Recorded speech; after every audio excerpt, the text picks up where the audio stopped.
Hi, I am really excited about what I'm going to share with you today.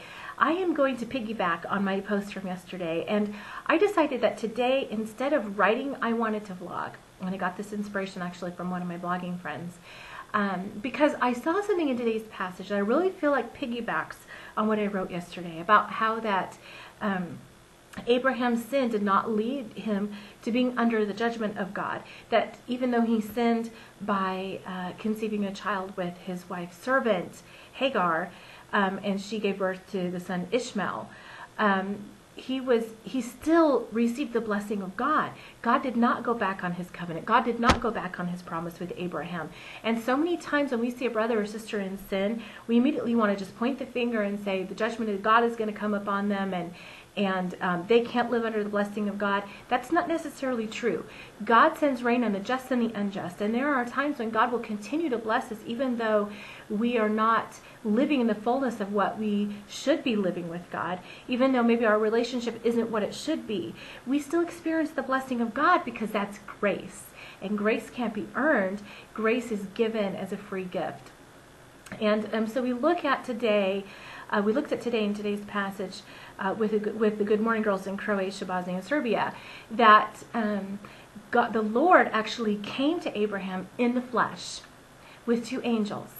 And of course then they sat and they had a meal together, and then afterwards the Lord was talking with Abraham.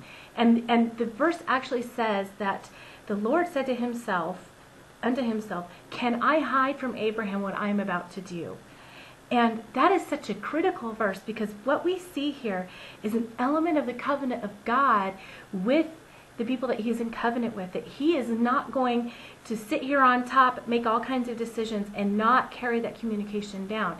That the leadership that God has with us in leading us, he comes alongside of us. And what he was doing is he said, I must share with Abraham what I'm about to do. And then what he does is he allows Abraham to actually negotiate with him. And so Abraham, and sometimes, we can look at an instance like this, maybe not the story of Abraham, because we're so used to reading that story, it doesn't really occur to us that that could have been something strange. But if we were to see someone today go to God in prayer and negotiate with God in prayer, some may think, wow, that is, he's overstepping his boundaries. But he's not. Abraham was in covenant with God, and that covenant gave him the right to come to God in prayer, intercede, and negotiate with God for the cities of Sodom and Gomorrah. And so now we see Abraham is saying, well, what if there are 100 righteous people? What if there are 50 righteous people? What if there are 20 righteous people? What if there are 10? What if there are 5? And unfortunately, there weren't even 5 righteous people that God could find in order to save the cities of Sodom and Gomorrah. And so he had to judge the cities and destroy them. But I thought it was so interesting that grace brings us into covenant with Jesus Christ. And that grace can't be earned or deserved. There's nothing you can do that is ever going to make you good enough to earn the grace of God.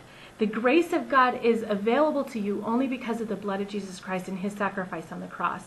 So any works that you do, any good deeds that you do, any standards that you keep, those are all to maintain your relationship with Jesus Christ. But grace brings you to that relationship, and grace brings you to that covenant, and grace will keep you in that covenant. And a part of that covenant is the right to be able to come before God and to say, I choose to stand in the gap between you and this brother or this sister that is maybe living in sin, or a relative that isn't saved, or a child that is going in a wrong direction. And I will stand in the gap, and I will intercede, and I will negotiate on their behalf that God will spare them and that he will bring them back into covenant with him. And that is a wonderful truth that I saw in the verses today. And so I don't know if you saw that. I wanted to bring that out because I feel like it piggybacks so much on what I wrote yesterday. And I really feel like it is very important for us to understand this aspect of prayer. This is a new dimension of prayer. This is a higher dimension of prayer. It's more than just saying, God, please save them. God, please open their eyes to see. God, bless them. It is entering into a new level where we see what Abraham is doing. He is standing in the gap. He is interceding for Sodom and Gomorrah, and he is trying to stay the hand of God, the judgment hand of God, from judging them. And unfortunately, God had to bring judgment in the end. But who knows if Abraham had said, if there is only one righteous person, what would God's answer have been? So I'll just leave you with that question.